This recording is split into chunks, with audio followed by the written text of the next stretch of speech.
કરો ના કરો તમારી મરજીની વાત છે, પણ આપણે હવાની જે ખેતી કરીએ ને એ રાસાયણિક કેમિકલ વગરની કરીએ. તમારા જોડે 2-5 વીઘા જમીન હોય, કોઈ ખેડૂત એવો હોય કોઈના જોડે 2 વીઘા છે, તો કોઈના જોડે 5 વીઘા છે. આ ટોપના બેન્સિનના જોડે થોડી વધારે છે, અમારા રતુભાઈ જોડે 2-5 વીઘા છે. એવા ઘણા ખેડૂતો છે. આપણે અમારા ભાઈ બેઠા, હું તમારા કૂવા આવું એટલે તમારા ગામના ઘણા ખેડૂતો એવા કે ભાઈ એ તો ઈકણ જોઈ છે, પણ હું તમારા કૂવો શું કામ આવું તમને ખબર છે? મારા દાદો હતા તારનો મારો જૂનો સંબંધ છે, એટલે હું એ દોડી નીકળ હું જઉં છું. એટલે એનો અર્થ એવો નહીં કે મારા જોડે કોઈ સત નીકળી હાલવા જઉં છું. આવું કદાચ કોઈ ખેડૂતના મનમાં આવે તો કાઢી નાખજો કે એ જઈને કોઈ એમને આપતો નહીં. હા, કદાચ આપતો હશે 2 વાતો કદાચ ખેતીની હું એમને આપતો છું.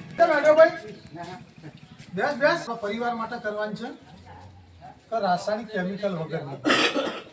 હવે આપણે ઘઉં તો બધાને વાવી દીધા ને, ઘઉં વાવી દીધા. હવે ઘઉં વાવતા પહેલા જ આપણે ઘઉં તમે શું આપ્યું બધાને? રમભાઈ શું આલ્યું ભાઈ? એના પહેલા હું આલ્યું ઘઉં? અમે તો હજુ કોઈ આવ્યું નહીં. ભલે નહીં, સારું કહેવાય તમે નહીં આપ્યું. બોલો એ વડીલ છે આપણા, તો એ સમજીએ ક્યાં છે. આપણે જે શરૂઆત પાયામાં પહેલા ઘઉંનું ઉધેલી દવા છે નહીં હાલતા. ઘઉંનું મૂળોમાં જ આપણે ઝેર આલ્યું, પછી DAP આલ્યું, એ ઝેર આલ્યું, યુરિયા આપ્યું, એ ઝેર આપ્યું. હવે ઘઉં પાકીને તૈયાર થાય એટલે કેવો થાય? ઘઉં ઝેરવાળો થાય છે? થાય ના થાય? તો આપણે આપણા પરિવારને ઝેર નહીં ખવડાવવું તો આપણે એ દવાઓ વગરનો ઘઉં તૈયાર કરવો તો થાય કે ના થાય? આપણા જોડે સાણિયા ખાતર તો દરેકના ઘેર જો ઢોર તો બધા રાખીએ જ છીએ. આપણે 1 વીઘો જમીન એવી મૂકી દો, બધી નહીં કહેતો હું શરૂઆત તમે બધી 2-5 વીઘા હતી એમાં તમે આ બધું કરો. તમે અડધા વીઘાથી શરૂઆત કરો. કેટલાથી? અડધો વીઘાથી શરૂઆત કરો. એક ટુકડો આપણે જમીનનો એવો મૂકી દો કે એમાં આપણે કોઈ DAP યુરિયા કે કશું કોઈ નાખવું નહીં, અને એમાંથી જે પકવ એ તમે તમારા બાળકોને ખવડાવશો ને તો આવનાર તમારી પેઢી ખરી ને એ દવા ખાતી નહીં હોય. આપણે જો કે ખાઈએ જ છે ને હાલ એમને ખવડાવીએ જ છીએ. એટલે આપણે બધા આવા દવા વગરની ખેતી કરવી પડશે. આપણા માટે કરવાની છે, કોઈના માટે કરવાની નથી. તો આપણે 1 વીઘો 2 વીઘો અડધો વીઘો જમીન એવી મૂકી દેવાની, તો એમાં કશું કોઈ નાખવાનું નહીં, સોનું ખાતર નાખવાનું. હું મારી ખેતીમાં તો મોડેલ ફાર્મ બનાવ્યું છે.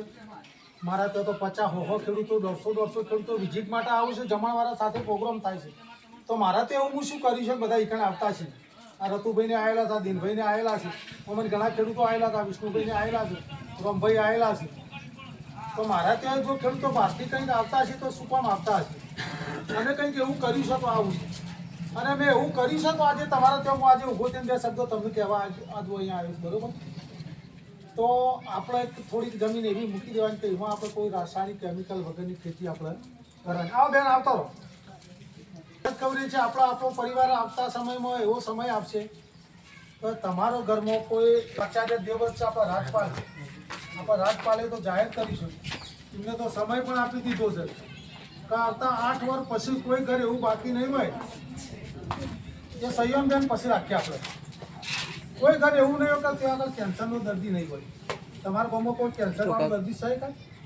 હમણાં કુંવરબા ગુજરી ગયા બિચારા. કુંવરબા મારા મિત્ર હતા. કુંવરબાને કેન્સરની તકલીફ હતી, તમને ખબર હશે બધાને હતી કે નહીં? હવે એવા કેન્સર તો ઘર દીઠ થશે. આપણે જો અમને આપણે રાસાયણિક કેમિકલ વાપરતા રહું ને તો કેન્સર તો ઘર દીઠ થશે આવતા 8 વર્ષ પછી. આમ 8 વર્ષ તો આવતા આપણો આવડો છોકરો 8 વર્ષે આવડો થાય. હવે એવડા છોકરાને જો તમારા ઘરમાં એક જ દીકરો હોય, તમારા જોડે લાખો રૂપિયાની મિલકત છે તમારી મહેનતની, પણ તમારા ઘરમાં તમારા એકલો એક દીકરો હોય ને એને જો કેન્સર થાય તો તમે શું કરશો? ભાઈ અંદર અંદર વાતો ભાઈ ટોપીવાળા ભાઈ આપણે વાતો ઓછી કરો.